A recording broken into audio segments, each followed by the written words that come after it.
Durablement Vôtre, l'entretien quotidien avec des femmes et des hommes de Lorraine et d'ailleurs, engagés dans une démarche de développement durable dans la sphère écologique, économique ou sociale.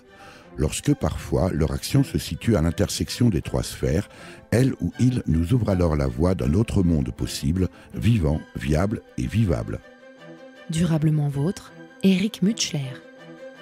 Aujourd'hui, nous évoquerons les fées, les lutins et les elfes des Ardennes, de France et d'ailleurs, avec le spécialiste ardennais français et international de ce petit peuple, Pierre Dubois. Ne vous y trompez pas, il ne s'agit pas d'un passe-temps gentil en quête d'une enfance regrettée. L'affaire est sérieuse. Pierre Dubois, bonjour. Bonjour. Pierre Dubois, vous aimez vous présenter comme elficologue, un terme que vous avez d'ailleurs vous-même inventé. Qu'est-ce que l'elficologie ? L'elficologie, c'est l'étude des elfes, des petits êtres de la nature, des petits esprits, des esprits élémentaires, etc. En fait, au départ, c'était un peu un gag. À chaque fois, on me disait, mais qu'est-ce que tu fais ? C'est quel genre d'écriture ? Parce qu'à l'époque, l'elficologie, disons, même la fantaisie, c'était pas très connu. Donc, je dis, j'écris sur les fées, les lutins. Et un jour, chez Pivot, j'ai dit, moi, je suis elficologue. Et il a trouvé ça amusant, il a trouvé ça drôle. Et le lendemain, un journaliste m'a dit, vous êtes elficologue ? Ben oui, et c'est curieux, elficologue. Ben pourquoi politologue, ça vous semble bizarre, elficologue Et en fait, j'ai commencé à recevoir du courrier de jeunes me disant, voilà, je voudrais être elficologue. Quelles études dois-je poursuivre ? Ça fait normal, attends.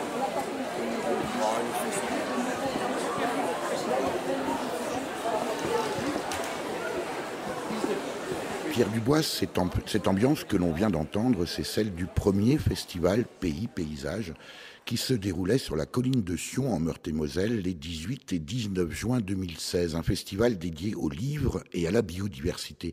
Vous avez dû être ravi d'y participer, j'imagine, tant ce lieu où souffle l'esprit, selon la formule de Maurice Barrès, est proche de votre univers magique. Oui, c'est vrai, déjà en arrivant, on a l'impression qu'il se passe quelque chose. C'est vrai qu'il y a une ambiance apaisante. Et puis en plus, les collines, vous savez que les fées, les lutins, les elfes vivent sous les collines. Avant, ils étaient grands, ils se montraient, et petit à petit, lorsque les gens ne croyaient plus en eux, ils ont commencé à diminuer de taille. C'est assez curieux. Et donc ces grands elfes, il n'y a que Tolkien qui représente encore les elfes avec leur grande taille. Mais au fur et à mesure, on croyait de moins en moins en eux. La taille a commencé à décroître et ils se sont réfugiés sous les collines. Mais la colline a quelque chose de secret, de mystérieux.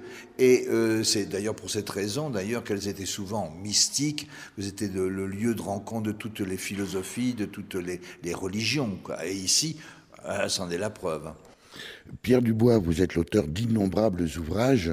Est-ce que c'est ça le métier d'elficologue, écrire et puis ensuite participer à des festivals, des rencontres avec le public ?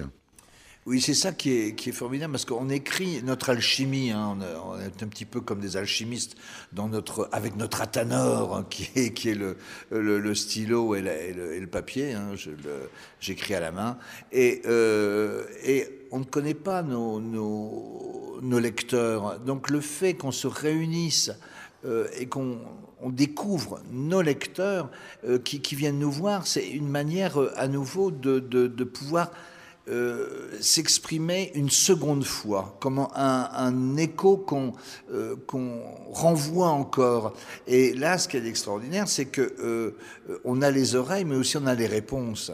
Il y a des jeunes qui viennent nous voir, il y a aussi des plus anciens qui nous ont suivis depuis un bon bout de temps, qui pensent les mêmes choses, et puis on se retrouve entre amis aussi, et puis on a l'impression de défendre une cause aussi, parce que là quand même ce festival défend une cause, défend aussi le patrimoine, défend notre planète, défend une région, défend cette colline, défend et en fait c'est ça, c'est que qui sont ces petits esprits ? Justement, ce sont les esprits élémentaires. C'était les gardiens des arbres, de la faune, de la flore. Et là, de faire une fête, une espèce de fête, pour les réunir et réunir les lecteurs, ceux qui viennent justement puiser et repuiser, tout en puisant chez nous dans le chaudron magique. En même temps, il rajoute des braises en dessous, il ressouffle sur le souffle du dragon quelque part. Et quand on retourne chez soi, on emporte quelque chose de ces expositions, de ces réunions. On se souvient de ce qu'on nous a raconté, il y a des phrases qui restent, des demandes aussi, pourquoi vous n'avez pas parlé de ça, j'ai entendu ça, j'ai lu ça chez vous, est-ce que c'est bien ce que j'ai compris, je partage. Et en fait, on a l'impression qu'on nous nourrit aussi, hein, il y a une espèce, pour raviver le souffle du dragon, il faut des souffles aussi, des petits souffles. Est-ce que la nature nous veut du mal ? Est-ce que la nature nous veut du bien, comme pensent les Esquimaux et certains écolos ? Ou est-ce qu'elle s'en fout, ce qui est bien probable ? Pour s'y retrouver là-dedans, il faudra qu'on analyse nos esprits. Malheureusement, quand on analyse les esprits des urbains occidentaux, à part toutes les exceptions qui confirment la règle, on se rend compte que le catéchisme qui était imprimé dedans, c'est que la nature nous en veut. C'est pas une espèce de décontraction qui dirait oui, la nature c'est dangereux parce que finalement ça ne pense pas comme nous, peut-être que ça pense pas du tout et qu'il y a toutes sortes de circonstances et de hasards. Non, on a bien l'impression que la doctrine, c'est que la nature s'ingénie à nous emmerder. Et toutes sortes de décisions sont prises sur ce fond métaphysique et c'est pour ça qu'on a certainement, pas seulement nous en France, mais un aménagement du territoire particulièrement lamentable. Pierre Dubois, elficologue, est-ce que vous partagez ce propos de feu François Terrasson, maître de conférence au Muséum d'histoire naturelle de Paris? Est-ce que c'est pour conjurer la peur de la nature que nous avons inventé les fées?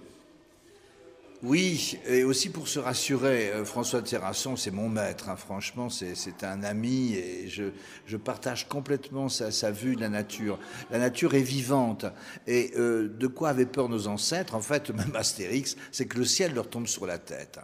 Et effectivement, il faut se remettre dans la peau, dans ce que pensaient, ou plus ou moins commençaient à penser nos anciens. C'est que brusquement, ils voyaient cette nuit perpétuelle tomber sur eux, les arbres qui les protégeaient, les feuilles tombaient, la nuit, disons que c'était ça le ciel noir, c'est l'hiver qui arrivait tout doucement. Et après que tout ait été brûlé, on avait l'impression que l'automne ressemble à un souffle du dragon, là, monstrueux. Et là, les fauves commençaient à s'approcher autour d'eux. Ils étaient autour du bivouac et pour exorciser leur peur, mais ça se fait encore aujourd'hui avec on le voit très souvent dans les films, des jeunes qui se retrouvent, ils font un campement dans la forêt, hein, c'est intemporel cette peur, et ils se mettent autour du bivouac, et il y a la nuit tout autour, et ils se racontent des histoires d'épouvante. Maintenant c'est des croque-mitaines avec des masques de baseball sur la tête et une machette à la main, ou genre de choses, mais c'est le même croque-mitaine, c'est la même peur, ce sont les fées, ce sont les sorcières. Maintenant que je vous écoute, Pierre Dubois, je me demande quelque part si le fait aujourd'hui que les villes soient à ce point illuminées, est-ce que ce n'est pas aussi pour nous préserver finalement, parce qu'on ne voit plus les étoiles en ville, on ne voit les étoiles qu'à la campagne. Est-ce que ce n'est pas aussi une façon de nous préserver de la peur finalement de l'univers et de l'infini, de ne plus voir les étoiles? C'est magnifique. Alors là, je crois qu'il faut écrire quelque chose là-dessus. Là, vous avez mis le doigt dessus. Et attention, parce que le doigt sur les brins, ça brûle. Oui, tout à fait. Je pense que l'excès de lumière dans la ville, c'est une peur quelque part, une manière de repousser les ténèbres.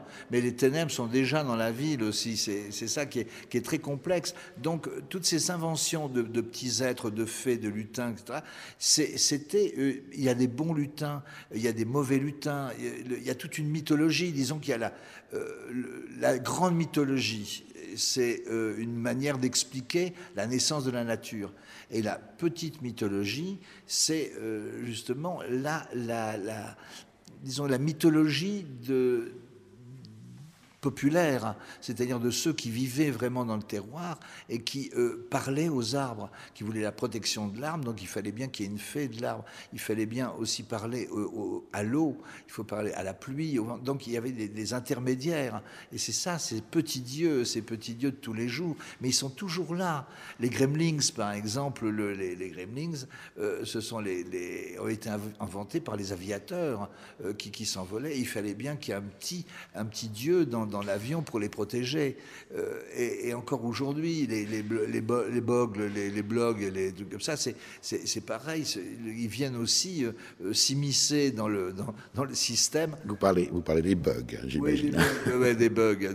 Ouais, moi, je connais rien là-dedans, mais c'est vrai que des bugs, c'est une espèce de petit lutin tracassin aussi qui vient de dire vous n'avez pas tout, vous n'avez pas tout. Alors, précisément, Pierre Dubois, quand on est elficologue, est-ce que l'on croit, est-ce que vous croyez réellement, vous, aujourd'hui, à l'existence réelle des fées, des lutins? Oui, le mot fée vient de fatum, du latin fatum, c'est-à-dire le destin. C'est la destinée. Celui qui ne croit pas à son destin, ben, il n'y en aura pas. C'est ça, c'est que on dit aussi que chaque fois qu'un enfant ne croit plus, ça c'est Barry qui a écrit ça dans Peter Pan, ne croit plus aux fées, c'est une fée qui meurt, mais c'est son destin lui-même qui meurt. Ce sont des fées, c'est croire en soi, c'est croire en la nature, c'est toute une mystique, c'est toute une philosophie, c'est un rêve. Et si on ne rêve plus, Bachelard le disait, le rêve c'est la vie.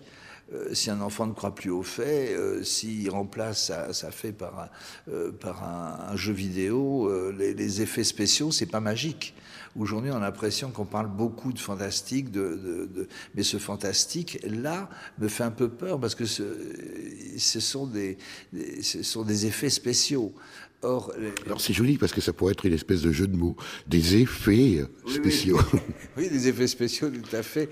Et il y a des films, par exemple, comme La Nuit au chasseur, où tout est suggéré.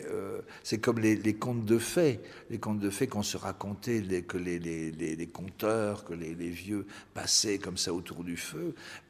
Ça faisait appel à notre propre imaginaire, ça l'enrichissait. On allait chercher chez les uns, chez les autres, ces ombres et ces rêves. Les fées, les lutins et les anges, Pierre Dubois.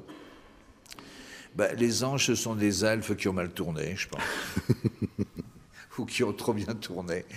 Non, mais c'est ça qui est assez amusant. On connaissait l'histoire des bon Dieu, le Créateur, voilà, dit bon, vous êtes tout autour de moi, j'ai créé ceci, j'ai créé la terre. Et puis il y a Lucifer qui se révolte. Et donc il n'est pas très content que ce Lucifer se révolte et il le met dehors. Quoi. Va de ton côté. Et Lucifer dit mais qui veut venir avec moi? Et là il y a toute une bande d'anges qui vont le suivre et ce seront les anges déchus. Et puis il y a les bons anges qui restent près du Créateur. Et puis il y en a qui n'ont pas le sens du bien ni du mal, c'est l'esprit de la nature, qui est ni bonne ni mauvaise, qui est la nature. Et tous ces petits personnages, tous ces petits êtres, il dit bon ben allez aussi, et ce sont les esprits de la nature, ce sont les fées, ce sont les elfes, ce sont les lutins, et ils ne sont ni bons ni mauvais, ils protègent la nature, et ils vont du côté des gens qui les appellent. Donc, en fait, les anges déchus et les fées font partie d'un même tout. Font partie d'un même tout, d'une même harmonie. Ils ont besoin l'un de l'autre, en fait, pour exister.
Le choix de Gabriel Fauré et Pierre Dubois, est-ce que à cause de l'homonymie, évidemment c'est un peu tiré par les cheveux, avec la forêt ardennaise au milieu de laquelle vous vivez, l'homme du bois en somme?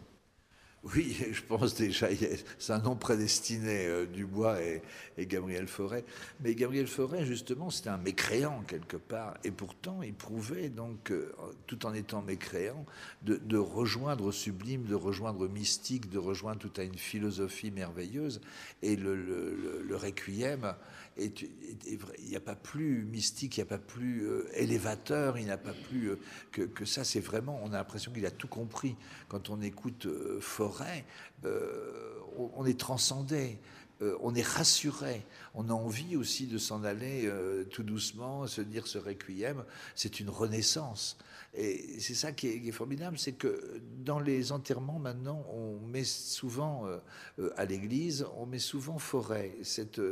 Et je trouve que justement c'est une espèce de compréhension, de passerelle qui peut se faire entre deux mondes, un monde religieux, un monde plus païen, c'est entre le païen et le mystique.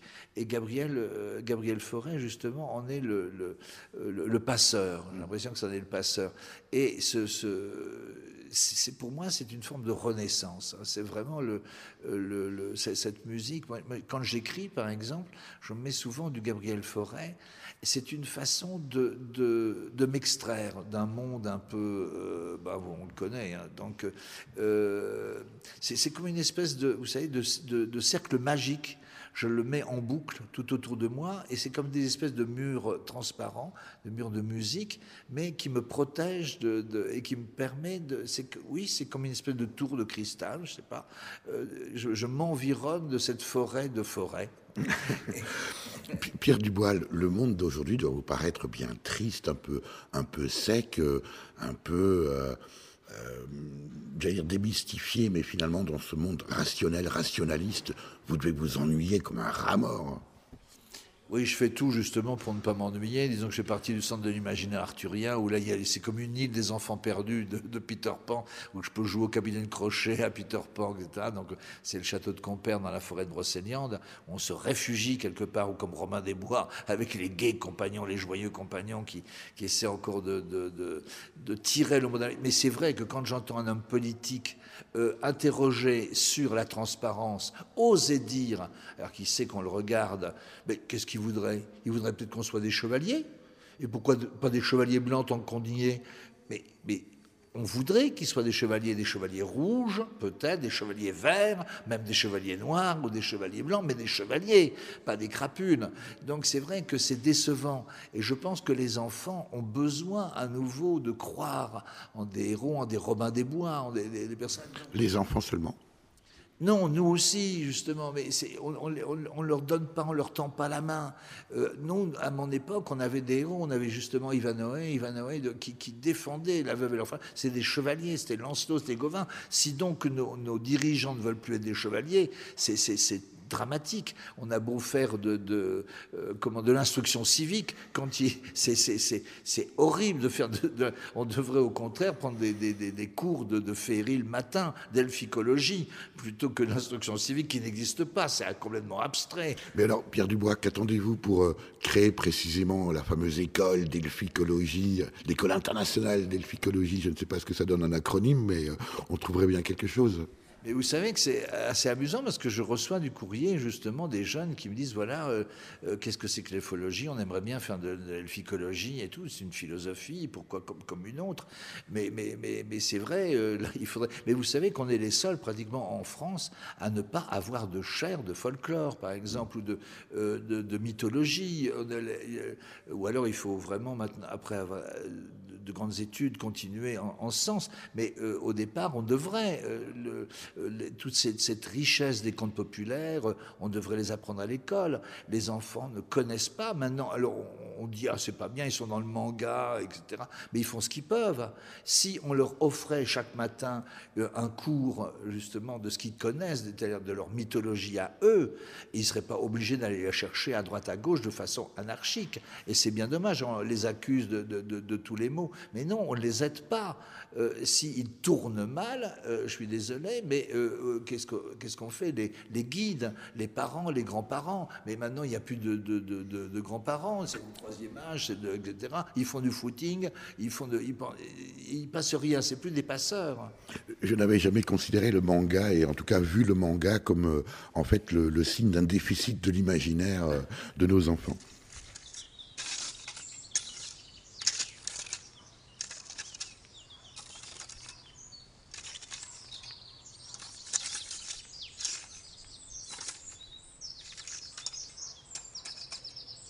Pierre Dubois, elficologue, c'est un bruit très zen que l'on vient d'entendre là. Oui, c'est en fait le râteau ou la binette de mon père. J'ai été donc orphelin de ma forêt ardennaise, mais on avait un grand jardin. Et ça m'avait pensé un petit peu aussi à Colette et l'enfant et les sortilèges, vous savez, où l'aventure est dans le jardin, ça devient une forêt d'initiation. Et c'est un peu ça, après la journée, je lisais dans un coin et mon père ratissait, il faisait son jardin. Et le jardin était un lieu magique. C'était le lieu de mon enfance, c'était ma forêt de Sherwood, c'était ma forêt de Brocéliande. Et en même temps, il a ratissé, il a préparé. On avait l'impression qu'il rassemblait tous les mots de la journée et qu'il les aplanissait. Et les uns après les autres, ils s'en allaient. Ils allaient bientôt devenir des fleurs ou des légumes. Et c'était extraordinaire. Et aussi, j'avais eu enfant la scarlatine. Et à cette époque-là, on pouvait en mourir. Et donc j'avais été mis en quarantaine, ma mère n'avait pas voulu que j'aille à l'hôpital, elle m'avait gardé, mais j'étais en quarantaine, j'étais comme ça, enfermé dans une chambre, et avec mon compagnon secret, hein, s'il y avait le compagnon secret, et il y avait le bruit d'un bouilloire, il y avait aussi le poêle, et le poêle, en fait, à cette époque-là, on ouvrait le dessus du poêle, ça servait de moyen d'éclairage, et était projeté au plafond, selon le souffle du vent, toute une espèce de théâtre d'ombres chinoises, rouges, vertes, et je voyais tout un monde qui se découpait. Et lorsque j'ai été guéri, en plus, après ce grand temps d'initiation, on pèle, on se métamorphose quelque part. Et je suis rentré dans ce jardin, c'était le printemps, et il y avait des pois de senteur. Et pois de senteur, ça veut bien dire ce que ça veut dire, ça sentait bon. Et il y avait comme un rideau de pois de senteur, d'arbres, comme un peu Alice traversant le miroir. Et au fur et à mesure où j'avançais, les pétales s'envolaient. En fait, c'était des papillons qui étaient dessus. Mais j'ai franchi cette lisière et j'ai l'impression d'être passé de l'autre côté. J'avais franchi un lieu et maintenant j'avais l'impression que les faits étaient... Bram Stoker a dit lorsqu'il eut franchi le pont, les fantômes vinrent à sa rencontre. Et là, j'avais franchi la passerelle. Et c'était pas que des fantômes, c'était des fées qui étaient venus à ma rencontre, des marraines fées qui s'étaient penchées sur mon berceau. En fait.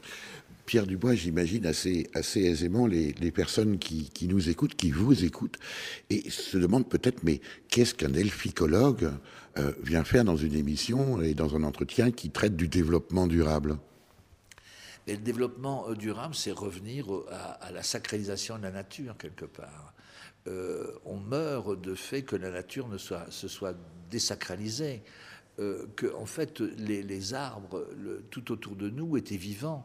Et même si ça va très très mal aujourd'hui, on a l'impression cet été qui ne vient plus, ce manque de saison, cette pluie. Autrefois, on faisait venir le chaman, et le chaman venait dans le village s'installer, et il vivait chez les gens, et il comprenait qu'il y avait quelque chose de noué, quelque chose qui n'allait plus. On avait brisé cette harmonie entre la nature et soi, quelque chose, et même entre eux. Et donc, il allait les uns chez les autres, et il allait, comment dirais-je, renouer les relations entre les gens, entre le mal, il tuait le mal, et là on faisait une grande fête, et tout le monde participait à cette grande fête, et il y avait un sacrifice évidemment, peut-être qu'on allait tuer un agneau, ça rappelle quelqu'un aussi, l'agneau pascal, etc., et on allait manger, et en fait, si c'était une période de sécheresse, la pluie arrivait, et au contraire, si c'était les pluies, le soleil arrivait. Et là, je pense que ces réunions, ce festival a quelque chose de retrouver, justement, de resacraliser la nature. Qu'est-ce que c'est que ces petits êtres? Les petits êtres qui vivent dans l'eau, les naïades disent attention, si vous jetez des immondices dans l'eau, vous allez nous empoisonner, mais vous vous empoisonnez. Si vous coupez tous les arbres, vous tuez les dryades, les amadryades, mais vous allez vous asphyxier. Si vous construisez de plus en plus sur les montagnes, bêtement comme vous le faites, les trolls qui tiennent les montagnes, un jour ne pourront plus les tenir et il y aura des avalanches. Si vous construisez aussi sur les berges, là où vivent les ousiers et tous ces petits personnages, vous serez inondés. Et c'était des espèces de garde-fous. Et si évidemment notre nature, si on la rend folle, évidemment, voilà, c'était des garde-fous. Il ne faut pas oublier que ce sont des gardiens.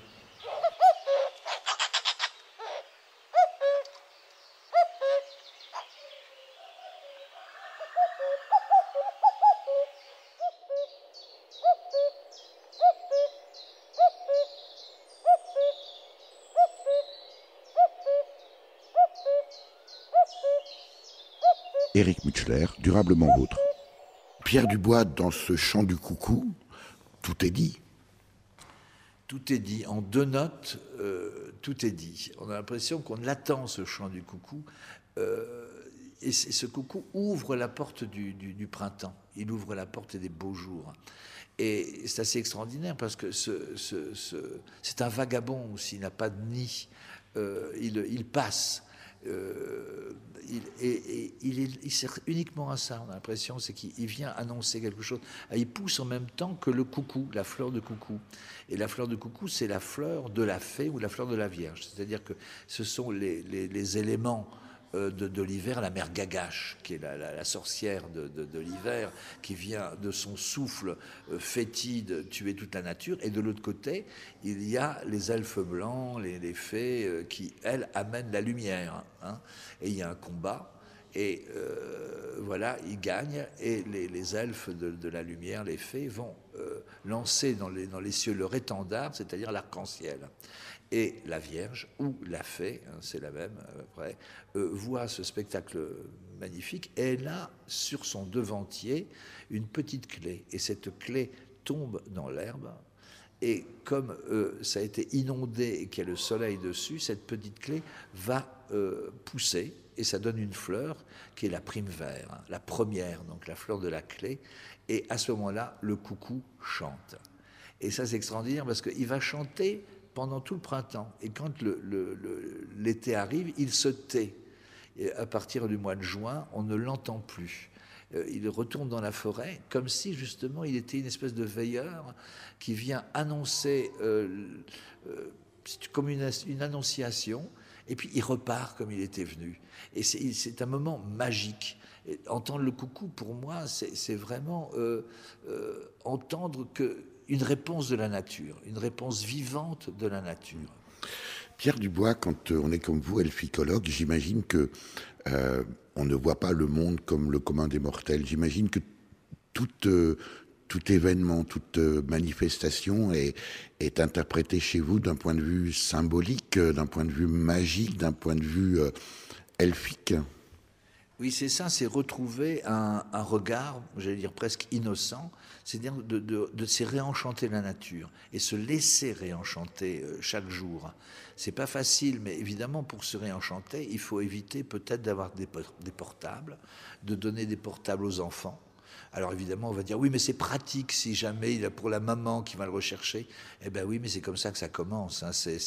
Et après, on arrive à Barjavel et à Ravage.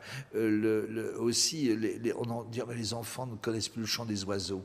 Mais encore faudrait-il qu'il n'ait pas aussi d'écouteurs dans les oreilles. Encore faudrait-il qu'il regarde un paysage. C'est épouvantable. En venant en train, la fois dernière, justement, c'était effarant parce qu'il y avait un très joli paysage. Il y avait des jolis paysages à droite à gauche, et je voyais systématiquement les gens fermer les fenêtres par les rideaux parce que ça faisait des reflets sur leur ordinateur.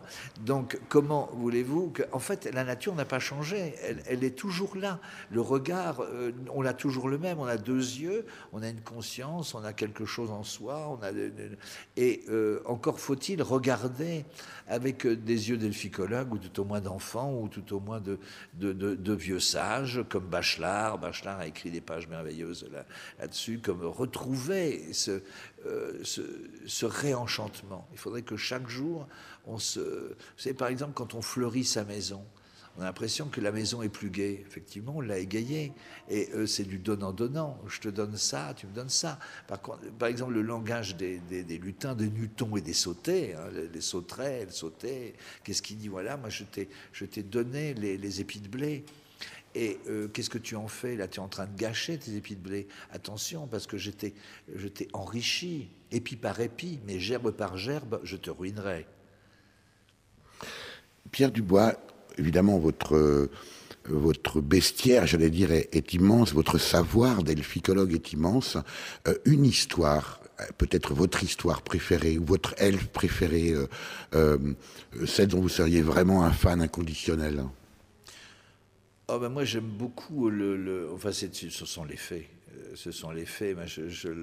Il y a une histoire qui me touche beaucoup, c'est l'histoire de du fier baiser.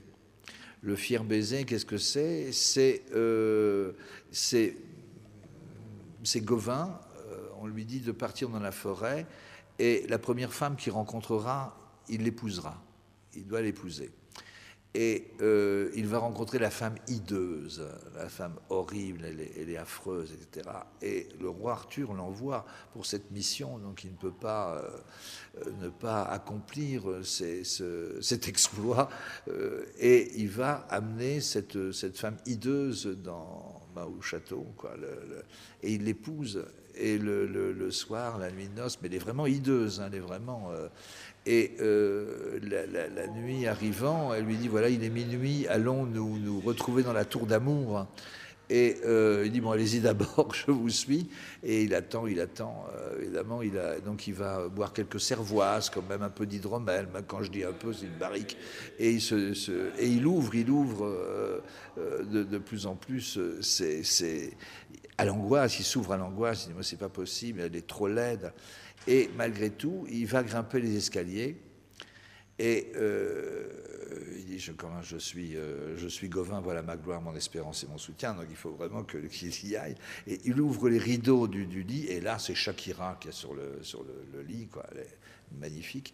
Et il lui dit, mais voilà, mais c'est que mon père a tué un affreux sorcier, et avant de mourir, il m'a lancé cette malédiction. Ainsi, je suis belle la nuit, mais hideuse de jour. Mais vous pouvez peut-être rompre ce maléfice en me disant si je dois être belle de jour ou de nuit. Mais attention, vous avez droit à une seule réponse. Et de cette réponse dépend notre destin, notre amour. Et lui ne sait pas quoi répondre. Il se souvient du fier baiser. Et lui dit, Madame, je serais bien égoïste de choisir votre place, puisqu'il s'agit aussi de votre bonheur, de votre avenir, de notre amour. Elle lui dit, voilà, vous avez donné la bonne réponse, je serai toujours aussi belle de jour que de nuit, car vous m'avez offert ce que toute femme désire, la liberté de son choix. Et c'est ça, c'est le fier baiser, toutes ces fées, ou c'est bête aussi, c'est l'histoire de la Belle et la Bête. Celui qui va au-delà de la laideur, qui embrasse c'est le fameux fier baiser. Soit tu embrasses une femme hideuse, elle se transforme en princesse, ou c'est le contraire, c'est la belle bergère ou la belle princesse qui épouse, enfin, qui embrasse la bête, le museau affreux, pustuleux du monstre, et en fait, elle en fait un beau prince. Waouh. C'est l'hiver, le ciel est gris, des nuages tombent la pluie, gouttelettes de diamants volent dans l'air en dansant. Les enfants vont deux par deux tout au long des chemins creux, avec leurs souliers boueux, pieds trempés et l'air heureux. Sauter, danser dans les flaques avant l'été, tourner, rier et surtout rêver. Aux corrigans et aux fées, aux nains et aux sorcières qui dansent dans son rond dans la lumière de l'hiver.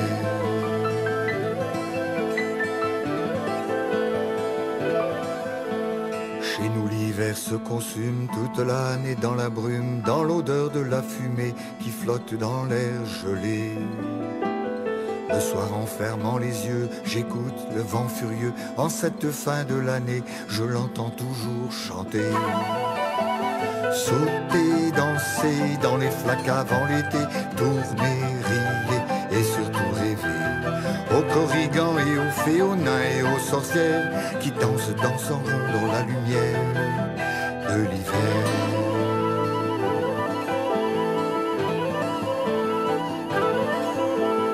Il racontait des histoires près de mon lit tous les soirs. Sa voix se mêlait au vent, je m'endormais en rêvant. Alors quand revient décembre, je crois revoir dans ma chambre le combat du chevalier contre le dragon et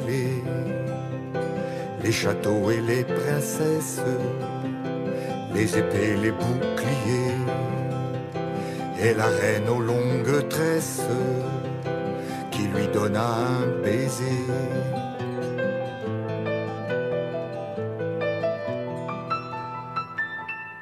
Bien sûr depuis j'ai vieilli et mes cheveux ont blanchi, mais quand revient l'hiver gris, je pense toujours à lui, qui racontait des histoires près de mon lit tous les soirs. Il est parti très très loin en fredonnant ce refrain. Sauter, danser dans les flaques avant l'été, tourner, rier et surtout rêver.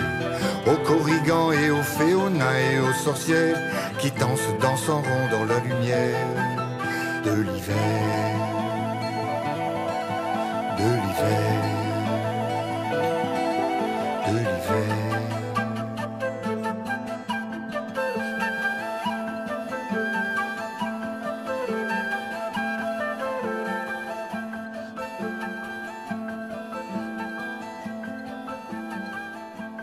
Pierre Dubois, ce que l'on vient d'entendre là est une référence bien sûr aussi à vos origines bretonnes. Oui, c'est Patrick Ewen qui chante une chanson que j'aime vraiment beaucoup, cette manière qu'il faut prendre cette manière de prendre le bateau des elfes lorsqu'il est là, parce qu'après il est trop tard, quoi. Et oui, c'est une référence à l'Armor, hein. Je suis né dans les Ardennes, Armor, donc j'ai une fesse à droite et une fesse à gauche, et au milieu il y a le bassin parisien pour se soulager. Mais la Bretagne, pour moi, c'est un refuge. J'ai travaillé très longtemps en Bretagne, et comme l'Alsace, je trouve, c'était une région qui garde ces traditions, qui garde son patrimoine, mais plus que ça, son patrimoine qui va au fond, son enfance, qui défend sa culture, qui défend sa langue, qui défend sa musique, et qui la modernise tout en même temps. C'est pas du folklore fermé, c'est un folklore ouvert, qui a su s'adapter, qui a électrifié quand il fallait ses instruments, qui ne piétine pas toujours de la même manière, mais qui en même temps est extrêmement vivant, et qui, on a l'impression que la forêt de Brocéliande, par exemple, qui est maintenant de plus en plus comme une peau de chagrin.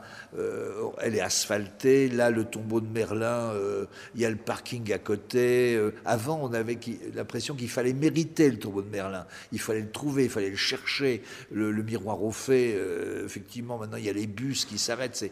C'est un peu tristouille. Néanmoins, toutefois, cependant, et c'est ça qui est extraordinaire, c'est que la magie demeure. La magie est toujours là. Et celui qui rentre dans cette forêt, à un moment donné, oublie les touristes, oublie et revient à l'essentiel, revient vraiment au message de Merlin, revient à la lumière première, et c'est ça, je trouve que c'est extraordinaire. Et c'est immortel, intemporel. Pierre Dubois, quand on est elficologue, qu'est-ce que, selon vous, l'elficologie nous apporte à nous, citoyens rationalistes du XXIe siècle ? Un espoir, je pense, un espoir, et l'essentiel. Je pense que les enfants ont soif d'histoire. Moi, ça me ravit à chaque fois. Quand je vais dans les écoles, j'adore aller dans les écoles. Je vais quelquefois dans des écoles avec des enfants difficiles, comme on les a appelés à un moment donné des petits sauvageons. Mais s'ils sont des petits sauvageons, c'est parce qu'on a fait des petits sauvageons. Au départ, un enfant, c'est un enfant. Mais si on ne lui donne pas, justement, s'il n'y a pas un... Qu'est-ce que c'est que les contes ? Les contes de fées, c'est un petit poucet, c'est un petit chaperon rouge qu'on lance comme ça, du jour au lendemain, au seuil d'une forêt qui la menace. Cette forêt, c'est la vie.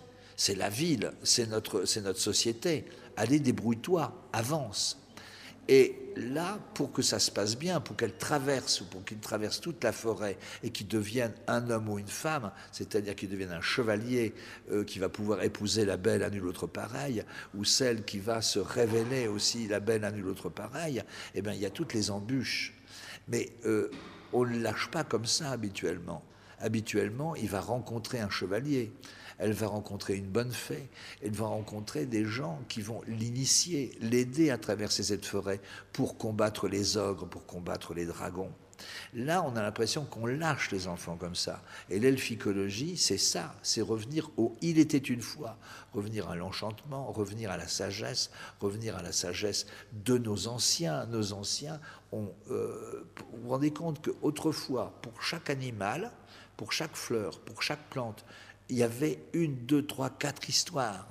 L'hirondelle, pourquoi elle vole en zigzag, par exemple ? C'est parce qu'elle a été chercher en hiver, enfin à la fin de l'hiver, elle va chercher un tison dans le soleil. Donc elle revient avec ce tison et elle l'a au bout du bec, donc elle se brûle le plastron. Et la mère Gagache lui envoie un dragon pour l'attraper, donc elle vole en zigzag pour l'éviter. Elle crie, un jour le dragon l'attrape par la queue, elle donne un coup de rein, elle s'échappe, mais elle laisse la plume au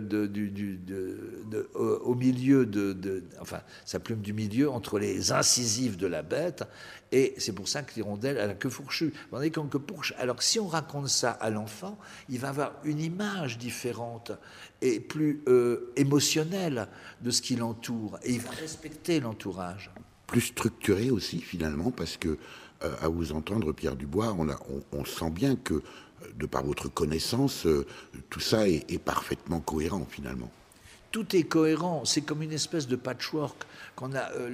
On parlait tout à l'heure des signes, que je lis les signes. C'est ça, c'est que en fait, tout est. Si on rassemble toute l'histoire, si on redonne un sens à cette espèce d'itinéraire, à ce moment-là, tout va reprendre. Il était une fois, et on ira jusqu'au bout, et on en sortira grandi. On en sortira ayant, j'allais dire, c'est comme une quête du Graal, c'est une quête de soi-même, mais entouré de personnages qui vous aident au fur et à mesure. Là, ils ne vous aident pas. C'est ça qui est terrible.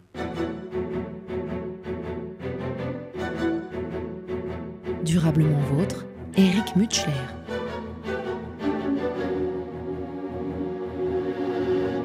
Pierre Dubois, vous êtes né en 1945 à Charleville-Mézières, capitale des Ardennes.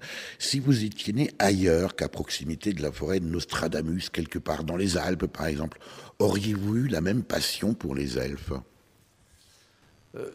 Oui, parce que il y aurait eu les Alpes, peut-être cette même forêt, cette même montagne, enfin ces mêmes collines. C'est vrai que non, je pense que je crois réellement à l'endroit, aux racines. Je crois réellement à l'esprit des lieux. Je crois réellement à l'esprit des lieux. Celui qui est né dans le béton ne peut pas sentir vraiment ce que j'ai senti en étant petit. En étant petit, on allait se promener à Monthermé notamment. Il y avait la Roche à 7 heures, il y avait les 4 Ficémons de l'autre côté. Et là, tout de suite, l'esprit s'ouvre. L'esprit de l'enfant est toujours en recherche de tout ce qu'il voit. Il emmagasine très rapidement. Et tout de suite, ce sont ses imaginaires. Et il y a des lieux comme ça qui captent les imaginaires et qui renvoient au centuple. Et c'est vrai que moi j'adorais ça. Et j'étais orphelin de cette forêt, c'est-à-dire qu'on a déménagé, je suis allé dans le Nord. Et le Nord, alors là c'est autre chose, le Nord, parce que j'ai aimé le Nord parce qu'on a l'impression que là le paysage se réduit. On est obligé de se pencher pour la faune est plus petite, la flore aussi, le ciel est plus bas, on voit toujours ce ciel au-dessus un peu plombé comme ça, et les couleurs sont peut-être plus intimistes, tout est plus discret, donc elle est obligée de se pencher à l'intérieur. Et donc j'étais dans cette maison, et là je rêvassais beaucoup, mais évidemment quand je suis allé à l'école, parce que chez moi, mes parents, le livre c'était quelque chose un peu d'interdit. C'est du bourrage de crâne, tu vas t'abîmer les yeux. Alors c'est un peu l'inverse maintenant, on essaie de faire lire les enfants. À l'époque, non, le livre était un peu douteux. Il y avait le Grand Albert aussi, il y avait les mauvais livres, hein, le Grand Albert et le Petit Robert, ça n'a rien à voir, mais enfin quoi. Et donc je lisais en cachette. Et en fait toute mon approche du livre, et c'est pour ça que je suis très très amoureux du livre, c'est que le livre étant interdit, j'étais obligé de le lire en cachette. On faisait aussi avec les copains, on se prêtait des livres dans les cases, c'était quelque chose de souterrain, d'underground comme ça. Et c'est pas pour rien, je pense qu'il y a eu toute une culture underground ensuite souterraine comme ça, où on allait à l'essentiel, on se prêtait des bouquins comme des conspirateurs, quoi. Et ma mère un jour m'a amené un livre. Elle croyait que c'était un Bob Moran, mais elle m'avait acheté un bouquin qui était La Malvenue de Claude Seignol. Et il parlait d'angine, moi, j'avais une angine blanche et il parlait de dame blanche. Et donc, je cite plus tard, je veux devenir Claude Seignol. Et un jour, je vais à l'armée et je vais me promener et je vois une ruine, un château en ruine, un truc comme ça.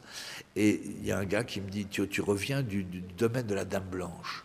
Je dis, ah bon, le domaine de la dame blanche Il dit, oh, je ne peux pas en dire plus, mais si tu vas à la bibliothèque d'Épernay, il y a une dame qui connaît bien ces histoires-là. Et j'arrive dans cette bibliothèque, je vois cette dame, et qui me dit, ah, vous me faites penser à un petit jeune homme qui s'intéressait à tout ça aussi, qui est venu voir mon père. Je dis, votre père, c'est qui? Et elle me dit, Von Gennep, c'est-à-dire l'inventeur du folklore, l'inventeur du collectage et tout. Alors je dis, c'est extraordinaire, c'est comme une fée quoi, qui apparaissait. Et je dis, le petit jeune homme, c'était qui? Elle me dit, c'est Claude Seignol. Et elle me dit, voilà, je dis, c'est incroyable, je veux devenir Claude Seignol, mais je vais vous écrire une lettre. Elle m'a fait une lettre, cher Claude. Et je suis rentré dans l'elficologie par le secret de la Dame Blanche, par cette rencontre avec cette fée et Claude Seignol, qui a été mon Merlin, quoi, en fait. Alors, justement, Pierre Dubois, et ce sera ma dernière question, est-ce que chez vous, est-ce que c'est pas aussi une forme de psychanalyse, un peu à l'instar de celle que réalise Bruno Bettelheim dans son livre Psychanalyse des contes de fées, paru en 1976. Vous qui croyez au Petit Lutin, le fait que cet auteur soit né à Vienne, en Autriche, la patrie de Freud, n'est peut-être pas un hasard. Ah, tout à fait. Il a relu les contes de fées tels peut-être qu'on doit les lire. C'est-à-dire que les contes de fées, ce sont des récits à tiroir. C'est vrai qu'il y a la psychanalyse, lorsqu'il parle de Blanche-Neige, Bettelheim, il a tout compris. Mais en même temps, il y a une deuxième lecture. Blanche-Neige fait partie aussi des Belles Dormantes. Elle représente la nature. Elle s'endort dans un cercueil de verre qui ressemble au gel, quoi. La Belle au bois dormant, elle aussi, elle est cachée dans un cercueil qui est un château, là par contre couvert de ronces. La Belle au bois dormant, peau d'âne qui est sous une peau d'âne, le petit chaperon rouge qui est dévoré par le loup. On les appelle. Elles représentent la nature. On représentait la nature comme une jeune fille autrefois. Et le beau prince arrive, les embrasse et la nature se réveille. Le soleil arrive, en fait. Et c'est vrai que tous ces contes, ça part d'un lieu. Je pense que Bettelheim, Fred, Jung aussi, ont lu aussi tous ces contes en se rendant compte, je n'ai qu'à le dire, qu'il y avait des messages cachés derrière tous ces contes. Alors les uns d'une façon psychanalytique, d'autres d'une manière sociale d'ailleurs aussi, d'autres émerveillés comme des paroles de sagesse. Je pense qu'il y a tout ça dans le conte. On parle souvent du chaudron magique, du Graal, etc. Mais c'est ça, c'est inépuisable. Il n'y a qu'à puiser et ressortir toujours. Et en même temps qu'on puise et qu'on le lit, on le rejette aussi et on le relance autour de nous. Et ce qui fait que c'est comme une fontaine. Merci infiniment, Pierre Dubois, pour cet entretien, ma foi, très agréable. Et puis aussi, en ce qui me concerne, vraiment particulièrement vivifiant. Oui, mais merci à vous, ça a été un vrai plaisir. Et en même temps, ce sont justement les questions qui obligent justement à re-rentrer sur soi pour mieux se comprendre et essayer vaguement de comprendre ce qu'on dit.